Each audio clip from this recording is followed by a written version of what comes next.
Do you think it's time for Browns fans to panic? I think so. I think that you have the face of your franchise who happens to be the #1 overall pick in the draft a couple of years ago, who hasn't looked anything as expected and as advertised. His QBR, I mean, I think he's completing like 25% of his passes in the red zone. His QBR is around 29.8. He's thrown 22 interceptions in 18 starts. The team is 2-3. They're under 500. They haven't met expectations. You've got to come up with, trickery and schemes in order to get Odell Beckham Jr. the football, and he's throwing the football. You've got a better QBR than your quarterback. And on top of it all, you've got a quarterback that is in one constant situation after another, making headlines for anything but actually playing and winning football games. And so when you look at it from that perspective, I think the kind of thing that it highlights is the fact that all of a sudden you're remembering you've got a first-year head coach. You're remembering with all of this talent that you have, your quarterback is a second-year dude. Your head coach is a rookie who, by the way, somehow, some way, with all of these coaches out there working their tails off for decades, starving for an opportunity, because somehow, some way you managed to ingratiate yourself with the #1 overall pick for that franchise. You go from a quarterback's coach to an offensive coordinator to a head coach in a year. And when you look at it from that perspective and you start struggling the way that they've been struggling, ultimately that fan base is going to rain down upon you, because the mentality is going to be, wait a minute, maybe we looked at this all wrong. We were so excited about the talent and so excited about the fact that we weren't going to be seen as perpetual football purgatory. Now here we are in a situation where we're being reminded we got a second-year quarterback and a rookie head coach, and whose bright idea it was to put that together. These are the kind of things that they now find themselves in because of what we've witnessed for a vast majority of the first 5 games of this NFL season. Not time to panic yet. I understand why you would say that, but not time to panic yet, and I'll tell you why. It's easy for us to float a narrative, as is popular to say nowadays. No one can say story anymore. We have to call it a narrative, no story. But the story has been that Kitchens is a first-year head coach, and I've even peddled this, right?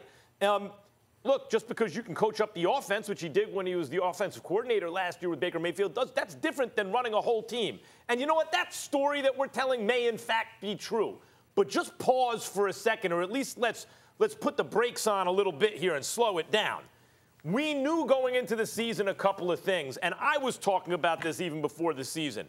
The schedule in the middle, like early middle schedule, was going to be very, very tough. It's not just that they looked bad. It's not just that they're 2-3. It's that here come the Seahawks and the Patriots. And then even when they get a softer team, they got to go at Denver, like at Broncos. It's always a tough place to play because of altitude and all this kind of stuff. So, or not this kind of stuff, because of that. So we knew it could be rough going early, putting a new team together, rookie head coach, the whole thing. Plus, the trade for Odell included trading their star pass-blocking guard, Zeitler. How are they going to replace him? And what did I say, Stephen A., early on? They might get off to a slow start, 3-4, maybe even 2-5. I could see it as the new offensive line pieces start to play together. That usually takes a minute. As when you throw a whole bunch of new pieces together, new head coach, and you have a rough schedule, that takes a minute. But let me tell you the good news here. Let me tell you the last 7 games of their season. You tell me the real tough one here.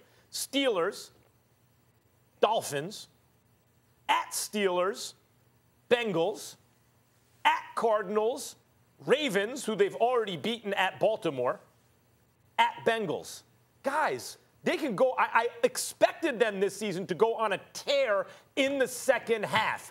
You're right, guys, if you're going to say, look, they need to get 1 win in their next 3 games at least. They can't lose, of course. They got to get a win in the next 3 games. 2 would be preferable, obviously. But they could go on a tear. By the way, they got the Bills after the Broncos, too. So let's say in the next 4 weeks they need 2 wins.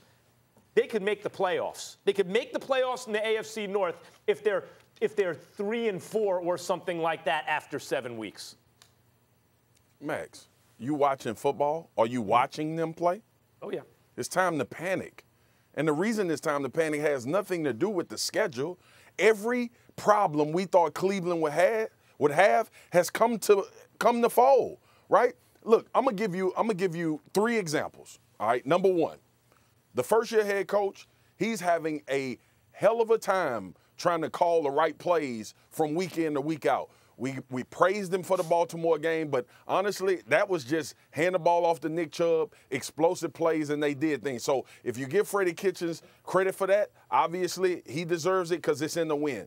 But when you look at this team, beyond who they're going to play, they have no identity. They don't even know if this guy, their franchise guy that they've talked about since last year when he ripped off 7 games, by the way, with a schedule like you just mentioned down the stretch last year, what made everybody so hyped, only 6 of those 7 wins, all of those teams had losing records. It has nothing to do with who they're playing. They have no answers from week to week throughout the NFL season about who they are as a team. Might I say, Odell Beckham has 4 catches in the last 2 weeks. He's the highest paid player on your roster. He was brought over to make this offense prolific and give Baker Mayfield another weapon. You look at Jarvis Landry. You look at the investments that they made on the defensive side of the football. Dude, this is not – everybody talked about, and I don't know what side you on, Max, with the Browns being a playoff team and they're going to be good. Look,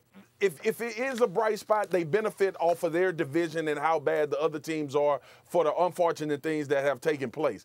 But with that being said, I don't know why you wouldn't panic, and I know that's what a coach is supposed to say. We're not panicking, but you damn well better believe that within that building, they have a lot of issues that they're trying to adjust, and they're uneasy about it. Okay, let's say they do. Like, as I said, that story may be true. I've told that same story about Kitchens and the way the team looks, and everyone said the thing about identity, what's their at least offensive identity? At least that, right? They gave the ball to Nick Chubb. Was that going to be it? Are they going to run it a whole bunch? Thanks for watching ESPN on YouTube. For more sports highlights and analysis, be sure to download the ESPN app. And for live streaming sports and premium content, subscribe to ESPN+.